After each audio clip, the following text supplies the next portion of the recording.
ሰላም የ12ኛ ክፍል ተማሪዎች እንደምን አላችሁ? በዛሬው ዕለት የምናየው እንዴት የ12ኛ ክፍል ፈተናችሁን በቀላሉና በአጭር መንገድ ማለፍ እንደምትችሉ ይሆናል ማለት ነው። ስለዚህ ትኩረት ኢንትራንስ ምንድነው የሚያገለግለው፣ ለምንድነው ጥቅሙ፣ ምንነቱስ ምንድነው የሚሉትን ነገሮች በደንብ ለማየት እንሞክራለን።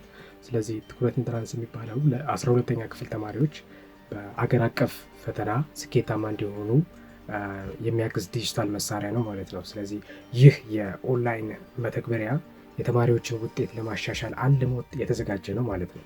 ስለዚህ ዓላማው ምንድን ነው? የተማሪዎች በዩኒቨርሲቲ መግቢያ ፈተና ከፍተኛ ውጤት እንዲያስመዘግቡ መርዳት ነው ማለት ነው። ስለዚህ ይዘቱ ደግሞ ምን ይመስላል የሚለውን ስንመለከት ይህ መሳሪያ አጫጭር ማስታወሻዎችን፣ ያለፉ የኢንትራንስ ፈተናዎችን፣ መለማመጃ ጥያቄዎች፣ ቀመር እንዲሁም ወይንም ፎርሙላዎችን እና ሌሎችንም ጠቃሚ መረጃዎችን አካቷል። ለምን አስፈላጊ ነው የሚለውን ነገር ለመመልከት ያክል ባለፈው ዓመት 5% በታች ተማሪዎች ናቸው ፈተናውን ለማለፍ የቻሉት ወይም ደግሞ ያለፉት።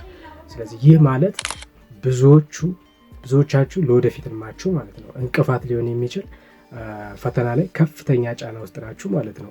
ስለዚህ ለምሳሌ ጥራት ያላቸውን የትምህርት ቁሳቁሶች እጥረት ሊኖር ይችላል ማለት ነው። ጥራት ያላቸውን ሁሉን አቀፍ የትምህርት ቁሳቁሶች ለማግኘት ያለው ችግር ኦብቪየስ ግልጽ ነው።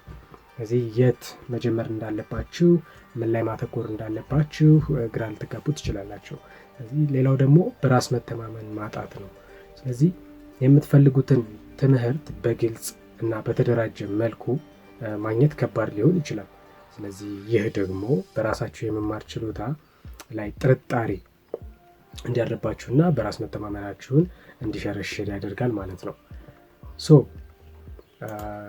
የተሻሉ የትምህርት ስልቶችን እንድትከተሉ፣ በራስ መተማመናችሁ እንዲጨምር እና ደግሞ ለፈተናው በቂ ሁኔታ እንድትዘጋጁ እንረዳችኋለን ማለት ነው በትኩረት ኢንትራንስ። ስለዚህ አብረን ምንድነው በመስራት ይህንን ፈታኝ ጊዜ በስኬት እንድናሳልፍ ነው የኛ ፍላጎት ማለት ነው። ተማሪው እኛ የምናቀርብለትን ሪሶርስ ወይም ደግሞ በቴሌግራም ኮሚኒቲዎች ሊሆን ይችላል፣ በሚያገኘው በትምህርት ቤት በሚሰጠው በሞጁሎች እና ወርክሽቶች በመለማመድ ሊሆን ይችላል፣ አቅሙን መጠቀም ሲሆን ከኛ በኩል ደግሞ ተማሪ የሚጠበቅበትን ሪሶርስ ደግሞ ፕሮቫይድ ማድረግ ታይምሊ በሆነ ማለት ነው። ለምሳሌ 30 ቀን ኦር ሰምቲንግ አንድ ወር ያነሰ ጊዜ ይመስለኛል ያላችሁና እሱን በአግባቡ ጊዜያችንን ተጠቅመን በቀላሉ ፈተናውን እንዴት ማለፍ እንደምንችል ነው የምናየው ማለት ነው። ስለዚህ ትኩረት ኢንትራንስ በውስጡ ያሉት ቁልፍ ባህሪያትን ስንመለከት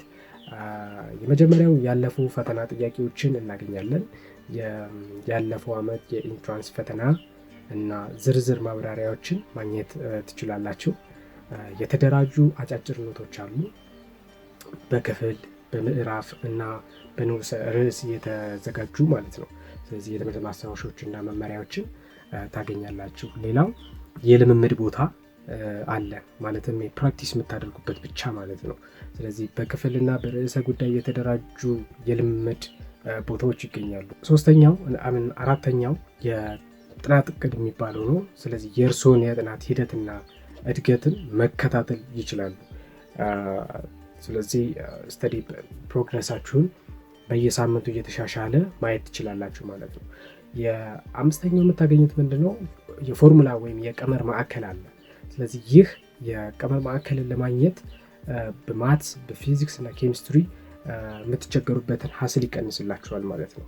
ስለዚህ በኤአይ የተደገፈ ኪወኔ ደግሞ ኮስችን እና አንስር መጠቀም ትችላላችሁ። እዛው ጋር በኤአይ የተደገፈ አገልግሎት ይቀርብላችኋል ማለት ነው። ሌላው ሂደቱን እዛው ላይ የምታዩበት ፕሮግረሳችሁን ትራክ የምታደርጉበት እና እድገታችሁን የምትከታተሉበት ማዕከልም አለ። በትክክለኛው ጊዜ የእድገቱን ክትትል ያሳያችኋል ማለት ነው ይሄ ፕሮግረስ ትራከሩ። ስለዚህ ለተማሪዎች የሚሰጡትን ጥቅሞች ደግሞ ስንመለከት የተወሰኑትን ሊስት ለማድረግ እሞክራለሁ። የተወሰኑትን ከዚህ ቀደም ብለን አይተናቸዋል። ስለዚህ የመጀመሪያው ምንድነው ለተማሪዎች የሚሰጠው ጥቅም ትኩረት ኢንትራንስ የኢንትራንስ ፈተና ጥያቄዎችን ያገኛሉ። ማለትም ያለፉትን ዓመታት ጥያቄዎች የሀገር አቀፍ ፈተና ጥያቄዎችን ከማብራሪያ ጋር በመለማመድ ትክክለኛውን የፈተና ሁኔታ ይለማመዳሉ። ሁለተኛው በአጭሩ የተዘጋጁ የትምህርት ማስታወሻዎች አሉ። እነሱን ገብተው መስራት ይችላሉ። ማንበብ ሾርት ኖቶችን በቀላሉ ለመያዝ እንዲመች ማለት ነው። ለእያንዳንዱ ትምህርት እና በምዕራፍ የተጠቃለሉ ማስታወሻዎችን ጥናትን ቀላል እና ፈጣን እንደሚያደርጉት ነው። ስለዚህ እዛ ጋር ያገኛሉ። የግል ጥናት እቅዶችን በሶስተኛ ያገኛሉ። ተማሪዎች ትልቁ ስኪል ምንድነው? ግብን ማውጣት መቻል ራሱ አንዱ ትልቅ ስኪል ነው። ተማሪዎች ግባቸውን ማውጣት የሚችሉበትን ደግሞ ወይ እዛው ላይ አዘጋጅተንላቸዋል። ዝግጅቶቻቸውን ማቀድ በጥናት መንገዳቸው ላይ መቆየት ይችላሉ ማለት ነው። ዋንስ ዩ ሴት ዮር ጎል አሁን ለምሳሌ ሌትስ ሴይ 480 ወይም ደግሞ 550 ማምጣት እፈልጋለሁ ብሎ አንድ ሰው ጎሉን እዛሽ ጋር ያስቀምጣል። ከዛ በኋላ ያንን ጎል አቺቭ ለማድረግ ደግሞ የሚያስፈልጉትን ነገሮች ከታች በዝርዝር ያስቀምጣል ማለት ነው። ለምሳሌ በቀን 4 ሰዓት ማጥናት አለብኝ ሊል ይችላል። በየቻፕተሩ 50 ጥያቄዎችን መስራት አለብኝ። ይህንን አቺቭ ለማድረግ የሚሉትን ነገሮች ደግሞ ከዛ ከትልቁ ጎል በሳብ ብራንች እያደረገ እነሱ በመከፋፈል እቅዱን በስትክክል ማውጣት ይችላል ማለት ነው። ስለዚህ እነሱን እቅዶች ማውጣት የምትችሉበትን ኦፕሽንም ደግሞ እዚህ ጋር ታገኛላችሁ። ሌላው በርዕስ ወይም ደግሞ በቶፒክ ላይ የተመሰረቱ ጥያቄዎች ልክ ደካማ በሆናችሁበት አካባቢ አሁን ለምሳሌ አንድ ተማሪ ካልኩለስ ላይ ደከም ያለ ፐርፎርማንስ ካለው ወይም ደግሞ ካልኩለስ ትምህርቱ የማይገባው ከሆነ ወይም ደግሞ የካልኩለስ ጥያቄዎችን በሚሰራበት ወቅት ብዙ የሚስት ከሆነ መጨረሻ ላይ አናሊቲክሱ ያሳየዋል። ምንድነው ይሄ ልጅ እዚህ ቶፒክ ላይ ደከም ብለሃል፣ እነዚህን ጥያቄዎች እየሳትክ ነው የሚል ነገሮችን ያሳየዋል ማለት ነው፣ በርዕስ በቶፒክ የሆኑ ጥያቄዎችን በሚሰራበት ሁኔታ። ስለዚህ ቀስ በቀስ ያለበትን ችግር ለማሻሻል በርዕስ ወይም በቶፒክ ላይ ያተኮሩ ጥያቄዎችን ማግኘት ይችላል ማለት ነው። ሌላው የእድገት ክትትል ነው። አሁን ጥንካሬና ድክመታችሁን ለማወቅ ከጊዜ በኋላ መሻሻልን ለመመልከት አሁን ለምሳሌ ይሄ ልጅ ካልኩለስ ላይ በጣም እየተቸገረ ከሆነ ከዛም በኋላ ካልኩለስ ላይ በካልኩለስ ቶፒክ የወጡ ጥያቄዎችን ፊልተር አድርጎ ካወጣ በኋላ ትኩረት ኢንትራንስ ጋር መጨረሻ ላይ ጥያቄውን ሰርቶ 5ም 10ም ሆነ 20 ጥያቄዎችን ሰርቶ ሲጨርስ መጨረሻ ላይ ያሳየዋል ሪዛልቱን። ስለዚህ ይሄ ልጅ ቀስ በቀስ ምን እያለ ነው? ውጤቱን እያሻሻለ ኮንፊደንሱን እየጨመረ ይመጣል ማለት ነው። ስለዚህ ፕሮግረሱን እድገቱን በስትክክል የሚከታተልበትን አማራጭ ያገኛል ማለት ነው።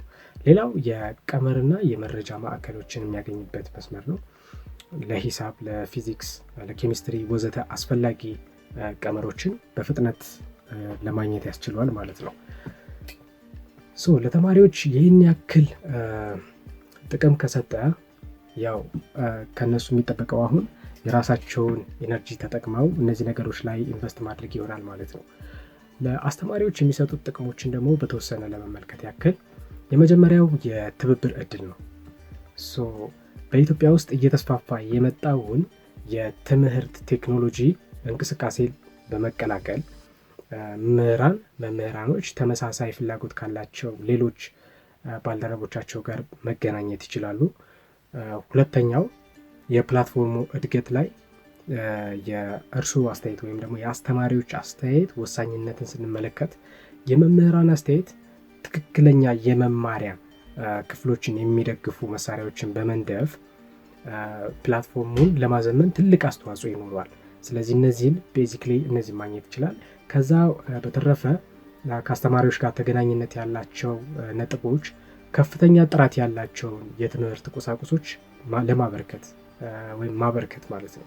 መምህራን የሀገሪቱን የትምህርት ደረጃ ለማሳደግ የሚረዱ ጥናታዊ ማስታወሻዎችን፣ የልምምድ ጥያቄዎችና ማብራሪያዎችን በማቅረብ አስተዋጽኦ ማድረግ ይችላሉ፣ እንደ ኮንትሪቢዩሽን ማለት ነው።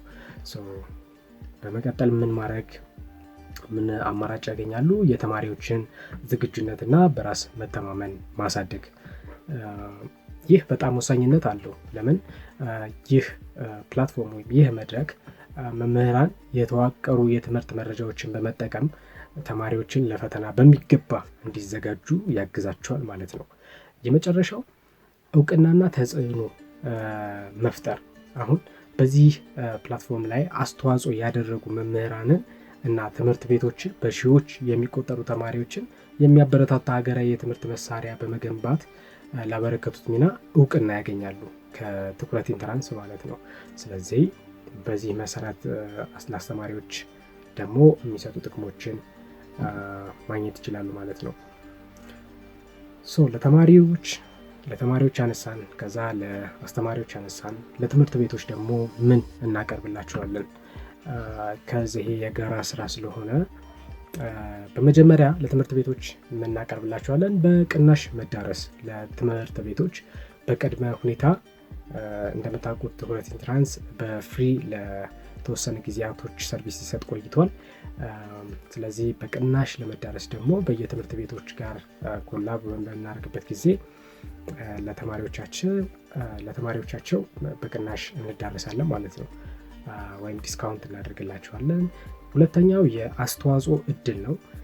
ይህ ምንድነው? የትምህርት ሂደቱን በሚቀርጹበት በዚህ ልዩ መተግበሪያ ላይ አስተያየቶን በመስጠት የወደፊቱን ትውልድ በመገንባት መሳተፍ ይችላሉ ማለት ነው። ሶስተኛው በትብብር መስራት። ሌላው ይሄ ምንድነው? ከፍተኛ ትብብር በተማሪዎችና በአስተማሪዎች መካከል በመፍጠር የትምህርት ቤቶችን ተደራሽነት እናሳድጋለን ማለት ነው። እነዚህ ሶስቶችን ነገሮች ፕሮቫይድ እናደርጋለን። እንዴት አገኛችሁት የዛሬን ቪዲዮ? ትኩረት ኢንትራንስ ስለምን እንደሚያገለግል፣ ምን ማለት እንደሆነ፣ ለምን አስፈላጊ ነው፣ በውስጡ ያሉትን ቁልፎች አይተናል። ለተማሪዎች የሚሰጡ ጥቅሞችን፣ ለአስተማሪ እንዲሁም ደግሞ ለትምህርት ቤቶች የሚሰጡ ጥቅሞችን አይተናል። ስለዚህ በቀጣዩ ደግሞ የምንመለከተው እንዴት መጠቀም እንችላለን አሁን ትኩረት ኢንትራንስን የሚለውን ነገር በሰፊው እንመለከታለን። ከአካውንት መክፈት፣ ሜምበርሺፕ እንዴት መሆን እንደሚቻል እነሱን ደግሞ አጠር ያለ ቪዲዮ በቀጣዩ ቪዲዮ እንገናኝ። እስከዛው ቸር ቆዩ። መልካም ጥናት፣ በርቱ።